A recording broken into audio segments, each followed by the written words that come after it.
the secrets that make us sick. You can't fix what you won't acknowledge. So let's have a conversation on this time. We're taking it out of the box, yeah, yeah. We're taking it out of the box. We're taking it out of the box. You know it's time. So let's talk about it.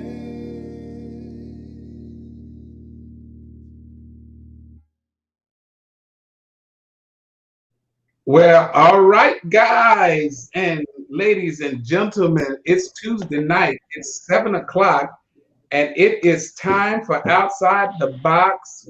And we have an interesting show. I got my reliable people here, uh, Bishop Kevin Foreman and Pastor Eric Jones. You know, y'all see, Pastor. You didn't see Bishop throw you the deuces. You're not paying attention, What's Bishop. up, Bishop? Hey, How you doing, man? sir. All right. So we have what I think is an interesting conversation set for tonight. Um, it's funny. Jones called me today. He's like, "Man, quit biting off of my post." And I was like, "What's funny is that this is a conversation that Pastor Free and I had a month or two ago, and it's just amazing that things come around full circle." So let me start. I think by I'm gonna start it by Pastor. I'm gonna go to your page. Let me see, Pastor E. How's your page listed? I don't even remember. Oh, there you Uh, go. All right, I found you. I'm gonna start by going to his page, and I want to read something, and then we'll go from there. Pastor Jones wrote on his page, "What would you do if you walked into Papa Do's or anywhere else and saw your pastor having an alcoholic drink with their meal? Just curious, looking for answers." And what was interesting is when he and I talked earlier today, these comments are over 265 comments. But a week ago, he posted Bishop Foreman about somebody getting saved, and there were hardly no comments. So I'm convinced people like messy stuff anyway. Uh, uh, Human nature, absolutely. So, but it's so funny, as I said, because this is a conversation that Pastor Free, we were talking about just kind of some, show ideas and things like that. And this was kind of one of them. And so, what I want to, I guess, start off by saying is, Pastor Jones, and I'll start with you, is there instinctively something wrong with how quickly we crucify the pastor? yeah, yeah. There's something wrong with it. Um, quite frankly, I'm gonna try to say some words that don't throw Bishop Foreman off today. So I'm gonna talk in my daddy spirit. But I think so. This is one of those things where I'm a little bit more personal on because I think people hold pastors. Uh, so you often hear people say pastors are held to a greater standard, right? Yes. But that's not even the reality. The reality is pastors are held to their standards, and when we don't meet their standards of what they created us to be, then we're wrong, right? And I so, think so, it's so, go ahead. no, I'm just saying. I think that's an interesting way to Well, phrase it. because for so long I pastored in a box that nobody gave me a key to. And Wow. so I didn't even know why I was there. You know, if you think back to yourself when you were a kid, when you were in elementary, and you go into HEB and you saw your teacher there, and you're like, "What are you doing here?" Like, that's my teacher. Nobody expects their teacher to be at HEB. Well, how else are they going to eat? You know, what does that mean? That means we put them on a level that they didn't put themselves. And so I guess my biggest issue is most people will condone their pastor for doing something they do every day. You mean condemn? Huh? Condemn? Condemn. Okay. Yeah. Most people will condemn their pastor for something that I said condone. You're right. Thank you, Bishop. That's my dude. They will condemn their pastor for something that they do every day. So, but let me ask you this, Jones, before I get to Bishop. But is there a line that pastors should not cross? Yes. And I think matter of fact, there's multiple lines. But I also believe that there's also lines that pastors should not cross publicly. Okay, and so there's okay. What's the distinction? The distinction is not what I'm able to handle, but what you're able to handle. And so I found out that I was wrong, but I was chastised by an older pastor friend of mine. Not chastised, corrected. But I used to say, it is not my responsibility to be held accountable for your lack of biblical knowledge. And in reality, there are just some people who I don't believe are educated enough biblically to even know where they should be standing on any position or any judgment, you know. And so I think you just got to be careful, because you don't want to be responsible for anybody moving backwards spiritually because of your actions. So, Bishop, Jones said there are at least two lines: what pastors shouldn't do and what pastors shouldn't do publicly. Do you agree with that? I think it's always, the Bible says, don't let your good be evil spoken of. I think there's a principle there. I think the principle is just because I can doesn't mean, and the Apostle Paul even talks about this, just because I can doesn't necessarily mean that I should in a public setting. And because of this reason, because of how it can be misunderstood, misconstrued, misrepresented. Yesterday evening during prayer, I was praying and I was caught up in what I was saying, and I was trying to say necrosis. I was talking about leprosy and how leprosy is a disease of the immune system. You get wounded, you don't know that you're wounded, and you can begin to have necrosis of your skin. What came out was necrophilia, which is, for those who may not be familiar with it, Bad people. that is sex with dead people, or an infatuation with. Oh, infatuation. Yeah. Right. And so, and then I prayed, and then I came out, then I went back into it, and the wrong word was still in my head. So I did a video yesterday after prayer, and one of our great harvesters had brought it to my attention. I said, "Oh my goodness, I did not even pay attention to the fact that I said the wrong word." And so, I did a quick video. But my point is that to someone who maybe it was their first time, one of two things happened. Either one, they thought literally. Now, here's the amazing thing about what I was saying is, even in the error and how I misspoke, it was still a powerful point, because some people are still sleeping with dead things. But that's a whole word. You're trying to shout me, but that's that ain't what. That's on the word. But the truth is, so a person, that could have been misconstrued as, well, why is he talking about sleeping with dead people? I have had people, when I have on my rings, I typically have a ring that's an Alpha and Omega ring on this hand during the week, if it's not a Harvest V or something like that. And I've had people get on and say, look at your wife, talk about wild Bishop for me. I have had people get on and say, he's got on a Mason ring, he's an Illuminati. I was like, all kind of stuff, right? So things can be misconstrued. And I think here's the real deal, is for every leader has to decide, what do they want to do publicly that they believe they're comfortable with, they're okay with, that it's not something that's going to be misconstrued. At the same time, the flip side of that coin, double-sided coin, to the pure, all things are pure. To the defiled, everything is defiled. That's Bible. It's Titus. So to somebody who's looking for something wrong, they're going to find something wrong. If you wear baggy clothes, they're going to say you're outdated. You wear form-fitting clothes, they're going to say your stuff is too tight. If you got just for men on your beard, they're gonna say you hiding the truth. If it's gray, they're gonna say you look or whatever. People are gonna see what they want to see. People are gonna see whatever they want to see. So that's not my responsibility. I just have to decide what I'm comfortable sharing publicly. Oh, okay, but that kind of brings me to this before I jump back to Jones.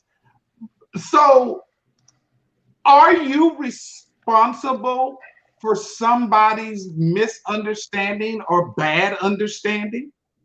No, I'm not responsible for it. However, I do have to be mindful about what could be from a mass standpoint, about what could be misunderstood. Case in point, there's a viral video right now of a pastor who said, if a pastor is single, right? Yeah, I was going to go there. Yeah. Oh, okay. Yeah. This is why we're friends, right? If a pastor's single, he said, well, he either got to be gay or choking the chicken. Mm-hmm. Because the Bible says, man, it's not good for man to be alone. So there are so many fallacies in that statement, right? One, Paul was single, Timothy was single, Titus was single, Jesus was single. Hello. So there's so many errors with that. Here's the problem. I don't know what he said before that or after that.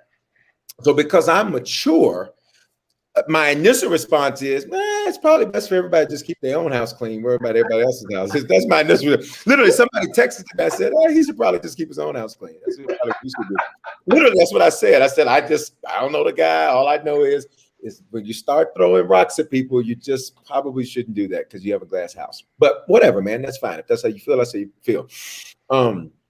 But I don't know what he said before or after. So me as a mature person, I wrote it off. I just said, no, okay. I mean, that's not my issue. That's his thing. He has to be mindful of the fact that statement, though, people have now judged and labeled him based on that, because whenever you say something in a public forum, you have to realize it will be subject to public scrutiny. I'm not responsible for that, but you have to be mindful of it will be subject to public scrutiny. So Jones, my wife writes, people misunderstand things all the time. There's no way pastors should be held accountable for their misunderstandings. And while I agree, in theory with that, that's just not reality. Would you agree?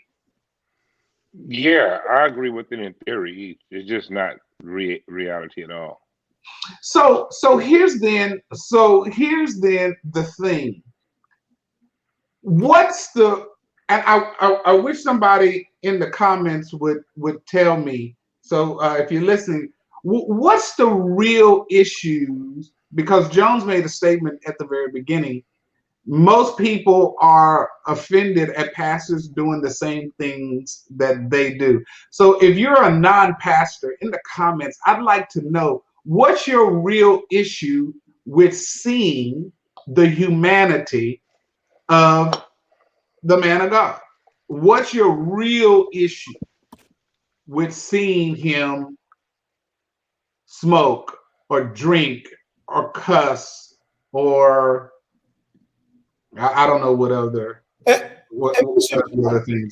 I think, though,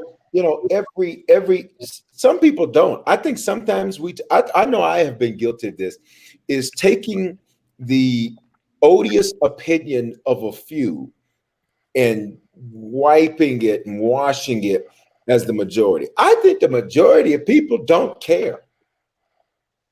I think that's an ambitious thought, Bishop.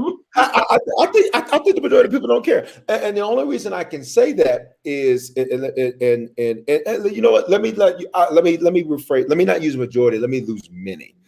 I think many people do not care, and what I mean by do not care is not that they, just anything goes, right? But in terms of if a man has human moments and human experiences, I think that many people will look at those experiences and look at them through the lenses of okay, well, whatever, that type of a thing. I think this is just my view from a high level. I think that perhaps the people that have the issues are also people who probably, Bishop, you seen these comments come in? You can Yeah, comments. I'm about to. I'm letting you finish. I think the truth is the people who have issues are people who have, back to my point, they have issues with everything. They got issues with everything. They got an opinion on everything. And normally those are people who don't have a lot of fruit because they're busybodies, and busybodies don't have their own business. So they get into other people's business because I've never seen a successful person be a gossip. Never seen it. I've never seen a successful person be listen to this term, a philanderer of the mouth. I've never seen that. That was good. Of the mouth. I've not seen that. So, to me, people who normally have, I got something to say. And people normally don't tithe, don't give, don't serve. They don't do nothing. So they got enough time to make noise because the people who are doing the work, they'll look at it, you'll deal with the issue, and you keep it moving. Okay. It hurts to discover your heroes, lowercase g gods, are human and they bleed. Why, Jones? Why? Why does it hurt? Why does it hurt to know that you're human? Because I believe that's just kind of how we grew up, And then keep in mind, pastors today are more accessible, transparent than pastors of old. I agree you with wouldn't have been that. able to tell me that my pastor drank when I was a kid. You know what I mean? And then a lot of people form opinions without any basis. They just form it, And so I think with me and my church, let me say that after my fall, I'll say what it was. After my fall, right? I came up. I have a mindset that I'll never again allow people to put me on a pedestal. Never again. Because it never determines how high you are. It only determines how far you're going to fall. Right? And so I make sure that I am not representing myself as to somebody that I'm not. Right? And so, for example, Lord, I hope my mom ain't watching this because she hate this. But I tell my people all the time, if somebody said they saw your pastor at the store buying a beer, you tell them you're a lie. My pastor buy them 6 at a time, right? He ain't gonna buy just one, right? Here it is. Watch this. Now, when you keep that in mind, there might be somebody that's watching that's offended by that, right? There might be somebody that's not a member of EBC who's offended by that, right? I only pastor my people. And so I'm going to always be real with my people, right? Everybody wants their pastor to be on this pedestal, once again, that they put them on, right? But let something happen. And then you need your pastor to put hands on somebody, right? Then it's okay for them to have human moments. So that's what I don't like. I don't like selective humanness. I don't like it when your pastor is human as long as it benefits you. I don't like that your pastor is human as long as you gain something out of it, And so I don't allow people to put me there. I just don't allow them to, My name is. But do you? But what effect does that level of transparency with your congregation? How does that speak to the larger issue of the witness of Pastor Eric Jones? Well, it's kind of like what Bishop Foreman said. Just because you have the power to do it, you should do it. And so I don't do everything just because I can. You know what I mean? As a matter of fact, I'm very selective. Then I see Free's name on there and I start laughing. I'm very selective as where I go watch basketball, football, baseball game at. I'm very selective, you know. Matter of fact, I can't wait to go on vacation Sunday so I can just go be Eric. You And know, not to you have know, Pastor Jones hat on. Bishop Foreman, I'm sorry, I don't mean to take up too, but I'm tired of apologizing for that though.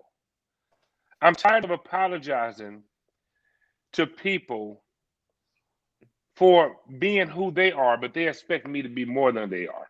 I'm tired of it, you know, and so, you know, that's my 2 cents. Be quiet before I go on. Okay, good. I want to address a couple more things, and then I have a very strange question that I'm going to ask each of you to address. Let's see here.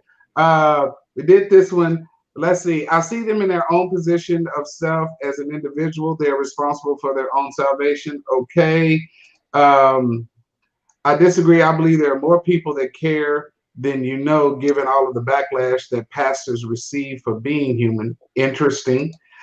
People who have issues with pastors usually have a small sample size of personal interactions with pastors. I like that. I think that's real good there, Q. Let's see. The issue is those pastor leaders that came before did all those things in private as if it was okay. Then when the pastor's issue came out, it was a big thing. But pastors today are breaking that trend to show they are human but still carry the word. But Chris, this is, I think, what I'm about. This is where the shift that I was going to kind of go into.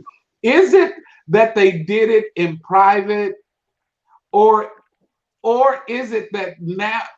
Because I think there might be a battle, and Free, I want you to jump on this one first. There may be a battle of, are we preaching a standard that we don't uphold? And so now the people are saying, okay, you preaching about hoeing, but you a hoe. You preaching about drinking, but you a drunk. You preaching about, so is it possible that there's a lot of preaching about stuff that now that we're doing, and so there's a justification for folks to have some issue with how we live? Free, that's for you first. Good evening to everybody. Pardon my tardiness. I was being a pastor, and since I'm human, I could only be in one place at a time.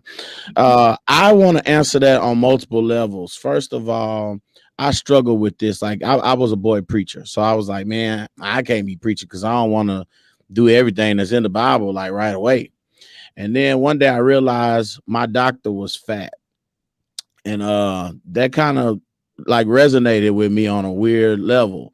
That the person who was responsible for my health, not my adult doctor, but as a teenager, was a overweight Asian man. So like for him to administer medicine, it didn't necessarily mean that he was living it as an expert in his own life, right? So whatever I preach, hopefully I'm trying to live it, right? But I can't take it out the Bible just because I haven't mastered it yet. Our job is to preach the word.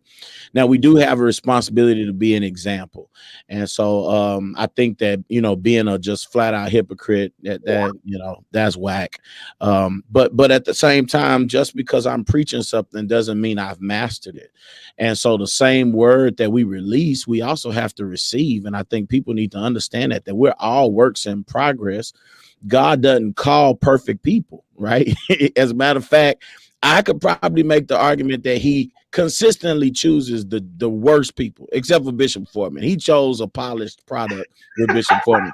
Everybody else I'm looking at on the screen, man, y'all some sinners. And so God, that's just the way he does. So I think that's one part, but then I think the other part is the truth of the matter is I'm a big proponent for, like, if you gonna sin or if you gonna struggle in private. I am that way. Now I know that there's a bunch of people who will say, well, the thing is they need to see the real and this, that, and the other. But I believe the Bible is very specific about, even some things that you can do. You have the liberty to do, but you shouldn't cause other people to stumble. And so there are some things that are permissible to me, but I choose not to because I understand the mantle and the leadership responsibility and capacity that I wear. And I'm always mindful of this thought, and I'll shut up, that I don't want to be responsible for taking somebody to a place that I can come back from, but they can't. Because I wear the mantle of a leader. I don't want to take somebody into a space, a place, a situation that's nothing for me, right? And I can snap back from it. It doesn't injure me spiritually. It doesn't cause me, any type of harm. But that person is affected in a way that they never come back from. And I just don't ever want that on my hands. So I'm not perfect, but you're not going to see my imperfect. Well, you probably will, but not intentionally. You're never intentionally going to see my imperfections because I don't want to be responsible for harming or hindering anybody. Oh, okay. But with that in mind, Foreman, here's what I want you to answer. Then I have some more comments I'll get to. But here's what I want. Okay. So because kind of keeping with what Pastor Free is just talking about. Right. But so I'm taking my wife out to a nice dinner. We having steak and lobster, even though I don't eat lobster. We having steak and lobster and Mernay, is it Mernay or Mernay sauce, whatever. And I don't want a Dr. Pepper. I want a glass of Chardonnay or Pinot Noir. So can I not, because I'm trying to be so darn protective of what somebody else might say, am I not allowed to have my time with my wife on our special day because, whoa, be careful, I might offend somebody who sees me having some wine? Well, see, again, offense is different than sin. So one, just for the sake of being clear too, I am human, Pastor Free. I could assure you. Come spend the day with me. but no, but in all seriousness, and I know you're just joking, but in all seriousness, so drinking wine, I mean, that's not sinful. I mean, drunkenness is the sin. Now, if you sloppy drunk with your wife and you calling her out her name and all that, and you got your cross and chain over here with your Bible, you better be at church tomorrow. Well, we have a problem, sir. All right, we have a problem. That's a problem. Okay, but drinking wine is not sinful. And I think there's the other issue, back to one of the comments earlier, is that a person saying I have an issue finding their faults. To be honest, for me, and this is back to my point, to the pure, it's pure, to the defiled, it's defiled. I loved learning the proclivities, nuances, weaknesses of men of God that I revered. You know why? Because it made me realize they were human and I'm human and they're called and I'm called. And so we all working on our salvation with fear and trembling. I don't want to hear pastors good stuff. I don't care nothing about your budget, how many people. I don't care nothing. Where are you hurt right now? Where are you struggling? Where are you dealing with some? Let's talk about that. Because I could care less about the wins. Because if you want to start having a urinating contest, then just drink a lot of water and we can do that. Outside of that, I don't care about that. Tell me where you hurt and tell me where you're struggling, because from our weaknesses, that's where we can get stronger. So there's the issue. And I see somebody say it's not overindulgence. It's not that. Let's be very specific. The Bible says drunkenness. Overindulgence is a relative and it's a subjective term. So the Bible is very clear about drunkenness. So we want to make sure that we just stick with the word. So that's the whole point. So a person who says, I just don't want my pastor to drink, well, that's your prerogative. And you can do what you want to do. If that's an issue for you and you find that out, you got a problem, that's your issue. Just make sure that same measure of judgment you use on him, you use that on yourself. But here's the problem with what you said, Bishop. The problem is that many times people can't make or don't make the distinction between sin and the other word just left my mind, i.e. having a drink and being drunk. They see it as the same thing. So when they can't make the distinction, then what are you left to? That's not my issue. I learned to not make other people, this me and the other gentleman, I'd love to hear their thoughts. I learned a long time ago not to make other people's issues my issues. You know what I'm gonna learn? Because when I started getting lied on, and every pastor on here, I would imagine, has experienced that. Every person in your chat has experienced being lied on. You ain't never been lied on, Pastor? You ain't been listen, because he's more human than a man. So I discovered that the truth to some was irrelevant. It didn't matter. If you had a preconceived notion or something you wanted to believe, that's just what you were going to believe. So whatever you saw reinforced what you wanted to believe in the first place. we have a whole political faction in the United States that they could care less what the facts are. For them, give us an individual who has lost everything he's ever done, who has lied every time he opens his mouth. But this to them, they see that as God's anointed, and this is, they want to believe that. So I have discovered that that's just not my issue. So if a person can't make that distinction, I will teach what's right. I will do my best to give a great example. But at the end of the day, if that's your issue, that's your issue, and that's not my issue. But so Jones, how do you overcome their issue? Or do you? What I stopped doing is I stopped fighting social sin a long time ago. There's social sin and you have biblical sin. And social sin is what people deem. Social sin is, cleanliness is next to godliness. That's social sin. That's just something somebody heard, something somebody been told. And I think that people, they're going to perceive what they perceive, and so it's kind of hard to overcome. However, back to what Pastor Free said, and kind of back to what I said earlier, I'm very careful on how I present myself, especially out in public. Like, the scariest thing in the world is to be at HEB getting something that people deem as social sin, and all you hear in the back of your mind, back of your, hey, Pastor E, right? The first thing you do is check your basket, right? and so I just think I kind of stopped fighting that and worrying about it, because it doesn't matter what you do. I am convinced there's nothing like the heart of a pastor, right? And no matter what flaws or whatever we may have, it does not change our heart for our people, our wanting to have our people saved. It does not change the countless of hours of studying just to preach for 25 minutes. It doesn't change. What's funny is I can stand in the pulpit and say, I'm flawed, but I'm saved. And everybody say, hallelujah, thank you, Jesus, throw towels and peppermints, right? But what happens outside of the pulpit, and that's why I don't believe every time people cheer for me. I just think that's what's there for that moment. Yeah. You better not. Okay. And Chris said people will talk regardless.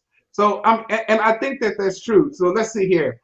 I think a pastor being overly protective of your witness also hurts people. You have to show people a certain level of humanity. Otherwise, people will aim for the unrealistic goal of perfection. But here, how do you measure that, Free? How do you measure how much to show without showing too much, so that the platform doesn't become even higher than what it is now? So I'm gonna just keep it 100. Like, the way I feel about all of this is that the issue becomes when you try to be a pastor than a Christian, right? I still try to be a Christian first, right? So I've been called to a different level of service. Maybe I wear a different mantle, but I still have to work out my salvation with fear and trembling. So I've got to please God first, right? As a Christ follower. And I try to allow that to govern me before my title. And I think a lot of people would be in a better place if that was the case, right? If I fall, it's because I'm a Christian who's struggling to live this life. The fact that I'm a pastor, that I didn't ask for this. Like, God decided this. And so I'm trying to figure it out. Now, what I will say to Q's comment is I do think a level of transparency is necessary. But I think you also have to be very aware of your context. I can't be too transparent. I have tried to build my ministry on being transparent because it's a grace ministry, the whole nine. But I also understand that there are some things that I can let you know about me that I can't let you see about me, because at the end of the day, I got a baby out of wedlock. Our first son was born before we were married. Like, I got enough skeletons. I got enough dirt for you to like build your case or for you to appreciate my realness off of the past, right? So I need to kind of live so that God can use me now, because at some point it's not that you real, it's that this is who you want to be. Right. If you ain't improving, you ain't better. Right. You've been in ministry. I've been preaching 30 years now. If I'm still making the exact same mistakes and living the same raggedy way as I was as a teenage preacher, then something is wrong with my Holy Ghost. And so I get that the idea of being transparent and allowing people to see some things, but I also need to let them see me being transformed. And let them see me growing up in God and becoming a better man, a better father, a better husband, and so on and so forth. And only by setting that example can we expect for them to follow that example.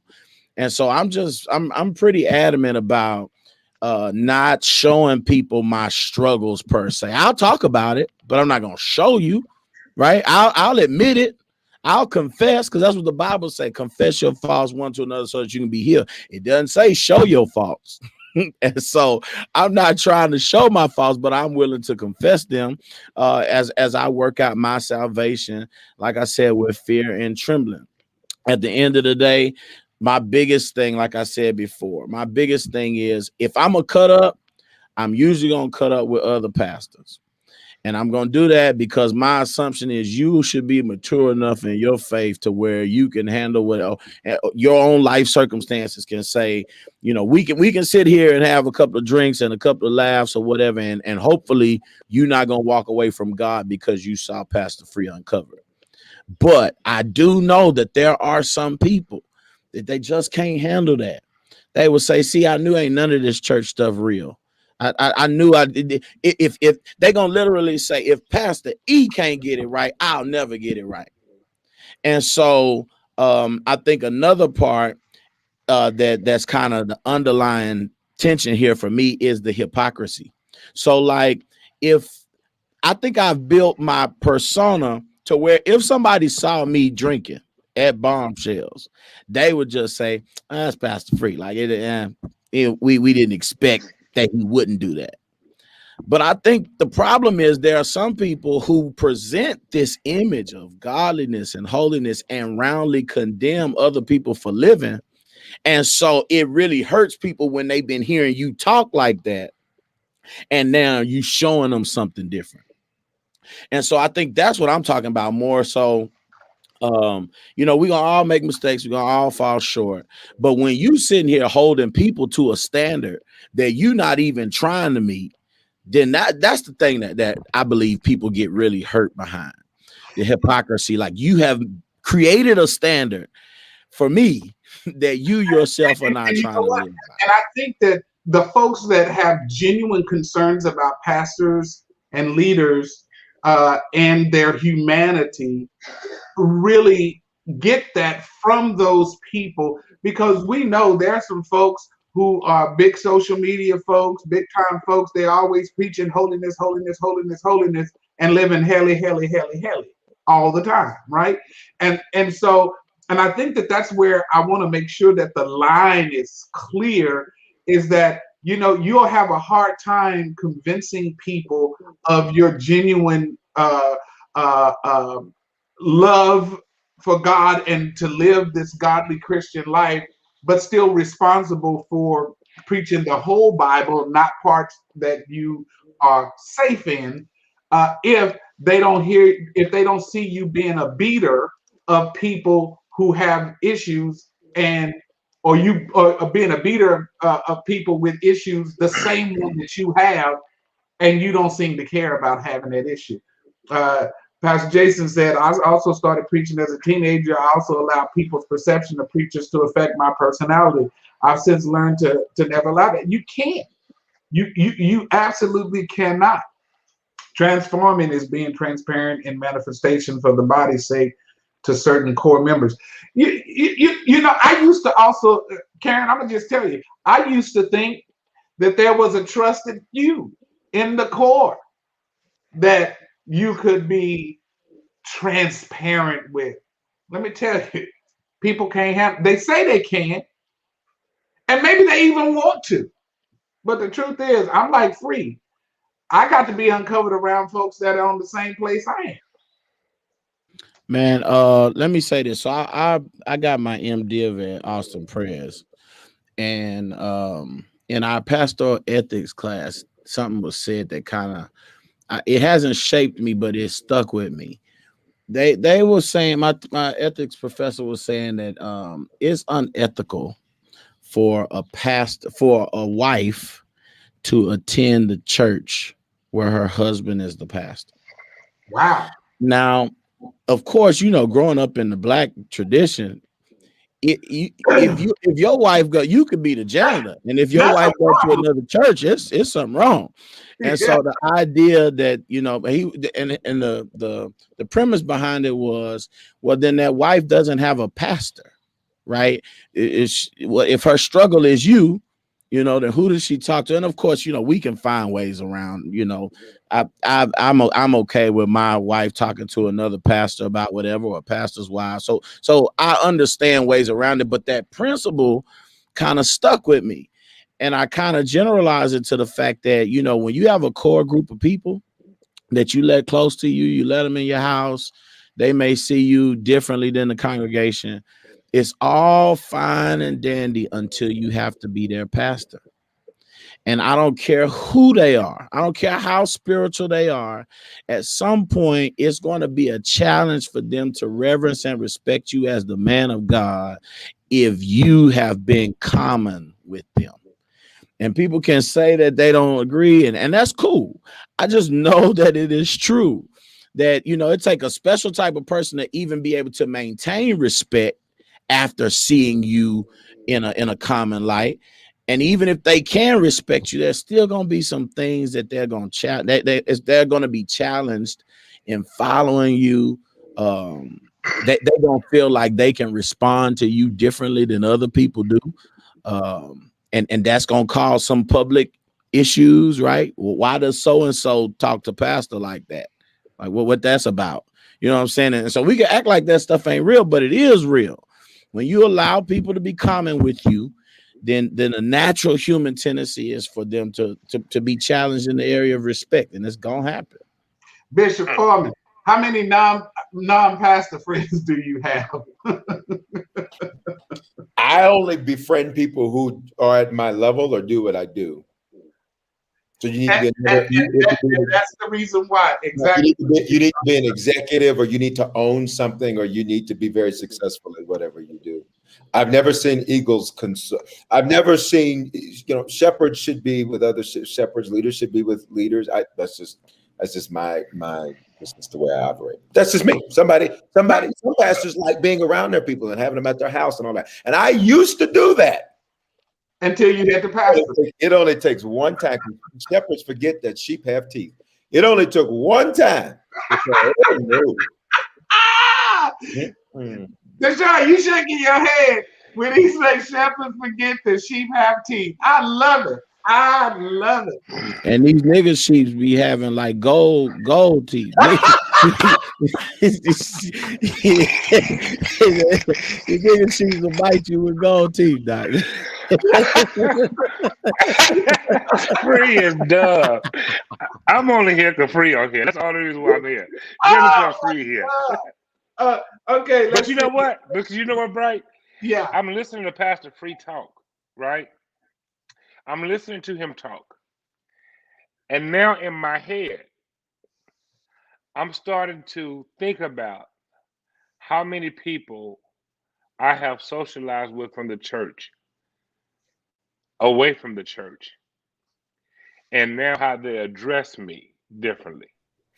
Yeah, because you're common and you cannot receive what you don't respect. Mm-hmm.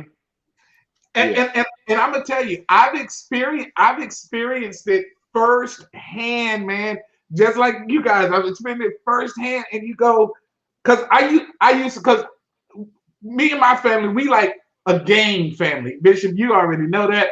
I mean, we're playing Phase 10, Monopoly, Farco. You don't have to name them all out, Bright. You ain't got to name all of them. Yeah. I'm just letting folks know we's a family. We's a game family. But early on, I used to play spades and dominoes with my members. Because we like that kind of stuff. But then you saw how it changed, just like what you and Free talking about, what you talking about, Eric. You saw how it changed, how they really dealt with you. And the real point, and please listen to me, the real point came to me when somebody offered to buy my newborn baby a baby crib from Goodwill. You don't buy your stuff from Goodwill.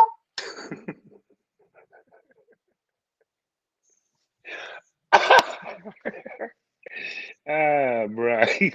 Oh, Pastor, I have something that I was gonna put out for the bulk pickup. So you don't want it, but you think it's good for me? Like you thought we was there? That's still on you, ain't it, Doc? You Yeah. breathe. Nah, he ain't here for that. That nigga get mad. Don't say baby stroller around me. Yeah, I ain't here for that yet. Let's see here. And don't do. There's a lot of comments. I got to get to them. And don't do dirt in your own house. If you're going to lie, steal, whore, etc., don't do it with your own people. I mean, obviously. Yeah, but I think that's even a leadership principle too, right? Just from executive leadership, executive management. Many companies have non-fraternization agreements. Don't bring that in our company. We're here about the business, and I think for many people, just to jump on up, many people, pastors, leaders, different people don't realize that the purpose of the church, like it's not for you to have. I know we talk about community and family and all that, but there's a mission behind that that's bigger than you having new people to hang out with. Well, I'm gonna stir that pot because I feel some kind of way. I get about that, don't eat where you mess. I get that part. But if I get one more pastor jumping in the inbox of my members and they come and telling me about, you know what I'm saying? So cool, don't mess where you are, but don't come adding burden. Hold up. Oh no, you didn't start it, right? Yeah, I'm just saying, No, if I bring you in to preach, and you come in and then you mishandle yourself, you do a lot of things. First of all, you should, because people believe that whole birds of a feather flock together thing. So if this who pastor brought in, this must be who pastor is, and that type of thing. I just, yeah. So I appreciate the comment, but yeah. Yeah, but let me tell you something. So we had a pastor, we had a couple of pastors, Bishop Bright is aware, who that same scenario happened, where they began to operate. We had actually 3 come to mind where they operate and they have not been back because they did that same exact thing. I am a believer that you stay as a shepherd, you stay out of other people's sheepfolds. If you're a single pastor, you have an interest in someone, you go to that pastor, man of God. I'm interested in Sheila E. All right, I'm just you random name. All right, because I don't need nobody in my inbox. She played the drums. I'm just because somebody will be in my inbox, Bishop. You call my name out, and I just know. There the message go right there. Listen, so I got to be specific, but and he the whole scenario went on. Bishop, the woman told on him and brought us 120 pages of chat back and forth and said, here you go. This is what's been going on. And I thought you knew because y'all were friends. I confronted the man of God and said, sir, this is out of order and out of line. I said, this is a total mess. A total mess. I saw another scenario like that. Option where I thought you knew. That's the thing there, boy. Correct. Back to Pastor Free's point. So I'm glad he stirred it because that's another great point. Those are just sloppy people, and one sloppy does not represent everybody because I am ardently against that.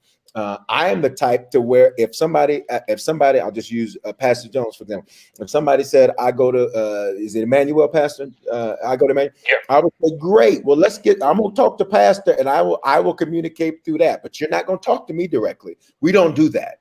We don't do. Matter of fact, who is your pastor? Because we don't do that. So I love what you said, Pastor, because I've had that happen 3 times, and each time those individuals have not been back, and I have made it very clear from the pulpit, in a respectful way, because I'm a pro man of God guy. So I believe in what we do, but this is not me, and this does not represent who we are. This is not acceptable for someone to do that. Yes, they do. Let's see, boy. We got Hey, man, the gold teeth sheep, that was classic. No, I No, can't. listen. That, You need to go that was. like That you was. have a Matthew Sometimes May I'm on. When I'm on, I'm on. Because I can't you needed that just from see it? Because you see it in your head. Anyway, but look at what Pastor Okay, Jason said. so I allow see, that's why I'm tripping because I got a visual when you said it. look, I'm about to look at what Pastor Jason said. I allowed one of the deacons to address me by my first name, and our relationship changed. Yeah, I that's a good thought we one. were close. I blocked somebody last night on prayer who did that. That's a good. You do not come. I'm not sure. You don't come to me that way. And if that's a problem for you, I understand. Find you somebody else to follow. Yeah. Okay. All right. Good. All right. So let me take this comment down. Man, this has been great conversation. So here's what I guess how I want to wind the conversation down. So did you say wine? wind. Oh, Let me find out. Yeah. How do we? So then, I guess what's the period? Where do we place the period? The period is this. Is that I agree. I think there's been a preponderance of conversation that suggests the reality is. You see, all them words I just kind of put together like that. The reality is you can't handle it sometimes, and so we have to be protective. And it's not that we being hypocritical, but the reality is you can't see too much because you can't handle it. And we don't want the responsibility of you saying, I would have never done that. Because I'm going to tell you, I've told Bishop Foreman this story before, similar to what you said, is that there was a time I had a real misunderstanding of who pastors were until I became a preacher. And I remember saying, oh, you do that? You can say that, yeah. You can wear that, that kind of thing. But they did a good job, I think, of not being so open. Are we? And here's the last question of the night: are we this new generation of pastors who are younger? And maybe because all the pastors I really knew back then were old, and now all the pastors I know now are young. But Well, the reality is, Roy, when we were younger, they were really our age. Is that what it is? We just. I guess you might be right. But are we? What was my question? Are we too open? Do we put too much out in the ether for people to have to decipher? I feel like pride and hubris have definitely invaded the ranks of ministry at this point, that people are not even interested in ministry no more. They're concerned about a brand. And so like that bravado and that swag, it dominates everything. Because to me, there's a difference between me being human and me abusing my power. And I feel like there are a lot of pastors who have done a lot of dirt because they could. Like, who gonna check me? What you gonna do? And especially in the Black culture, we were kind of raised up that if you can preach, like if you can dump the house and don't fool around and be gifted, then you can live any kind of way. Just get to the pulpit on Sunday and it all washes away. My favorite all-time preacher is Clarence LaVon Franklin. But it has been well documented that my dude had like some demons, but it didn't even matter because he was gifted. And so to a certain extent, he was able to abuse his position and abuse his authority and his gift. And so I think that it's a lot more of that going on, that a lot of people who don't respect the traditions of the church or ministry, they just see that they got a little power, they got a little authority, and they running things, and so they do whatever they want to do whenever they want to do it. Do you think, but Deshaun, do you think it's different culturally? Do you think that the less melanated brethren have the same issues? I'm gonna be honest, and I believe that this is a cultural issue, and that's because I have God has blessed me to kind of have fellowship with white pastors. We got a lot of differences in our culture, but Facts, but I bro. believe it's all systemic too, right? In our culture, is very rare for us to have anything.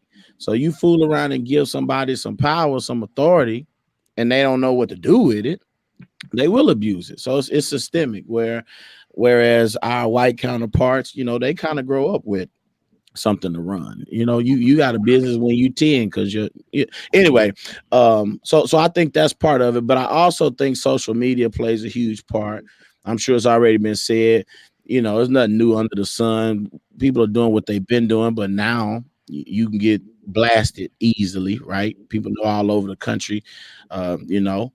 And then I think the last thing I want to say is that, man, people lie.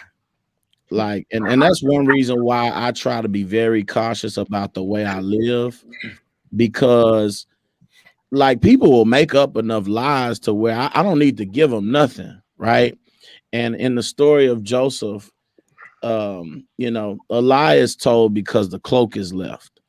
And if I'm never close enough for you to put your hands on my cloak, then maybe I can cut down on the lies. But I still know Negroes will say, you wasn't even there. They'll be like, yeah, Free was there too, and yada, yada, yada. And the thing I can't stand is that people will believe it without fact checking or anything. It's like they want to believe some negative stuff because bad news travels fast. But do they believe it because we have given the vibe that that's potentially who we are, or do they believe it just because they like me? I don't think you have to give the vibe that that's who you are, because as a matter of fact, it's a juicier story if that's not supposedly who you are. I agree with I think Negroes like to tell lies, like they like drama. They like to put out a story.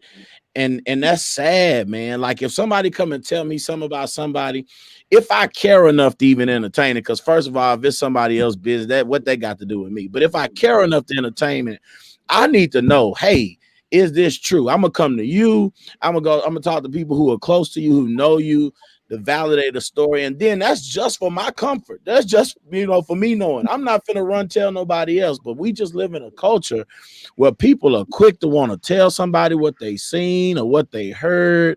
And they don't realize, man, you affecting somebody's family, somebody's livelihood, their integrity in the public square just because you want to gossip. And that's like stupid to me. Like, sometimes I'd be real embarrassed at our people. But anyway, you finna put me out of my final thoughts, Jones?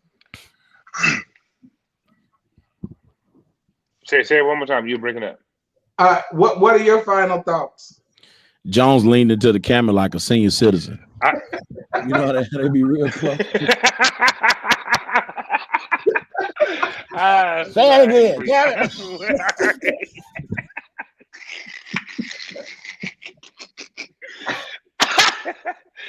This dude is stupid. I hope you choke on your drink.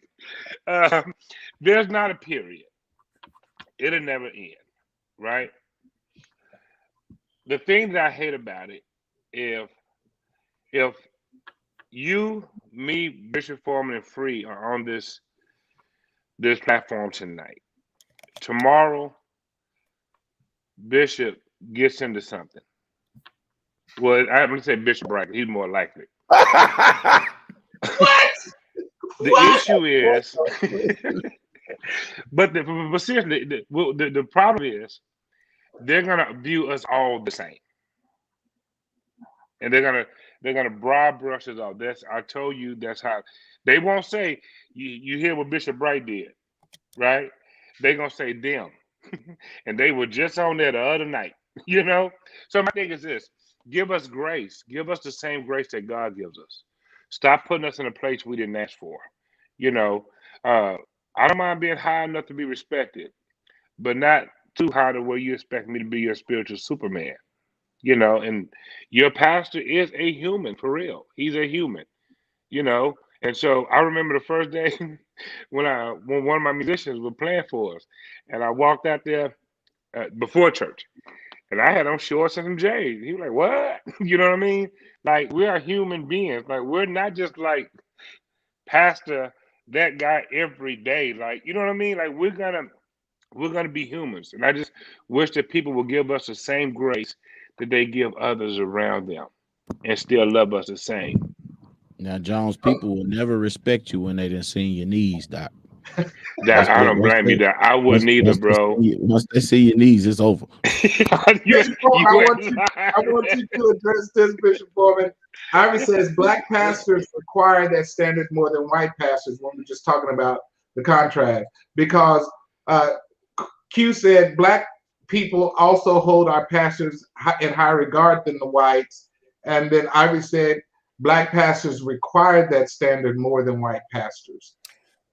Again, I can only speak from my paradigm, and because again, the church is not a monolith. Even African American led churches are not a monolith. So I can't speak to that. From that, I would not say that black pastors require that more so than I think that it is just a cultural. It's cultural, and for that deal. And again, to this, my experience is slightly different, just even in some of what the gentleman just said. That I believe that the reality, is when it comes to a pastor and how pastors viewed and that kind of thing. I agree with what Pastor E said. You need grace. I agree with what Pastor Free said in terms of the importance of needing to, be careful about how one lives and being good. I think at the end of the day, if I was to surmise it for myself, is the heart of a shepherd is that a shepherd does what's necessary to protect the sheep, and fight the sheep, defend the sheep, even if the sheep got gold teeth. I look for a picture of one, Pastor Free. I could not find one, but I'm going to call my graphics. They will have one. I'm doing a series with it, and I will share it with you because I'm going to do a series with that. That is going to be hilarious. I'm gonna make a T-shirt. So send me the graphic. Yeah. I think I saw this at first. Free. I'm gonna tell you why that's funny, because when Jude was on a few weeks ago, we were talking about something with Mother having can't play the piano like some with those boxing gloves on, and they sent me a picture of it. I want to see that, bro. I want to see that. I'm gonna send you the picture for Yeah, Nishad, you saw it, didn't you? That was funny. Okay, all right, guys. Thank you, everybody, for your comments. Thank you, men of God, for being on the show. I think we had a great time. I'll see you next Tuesday for Outside the Box.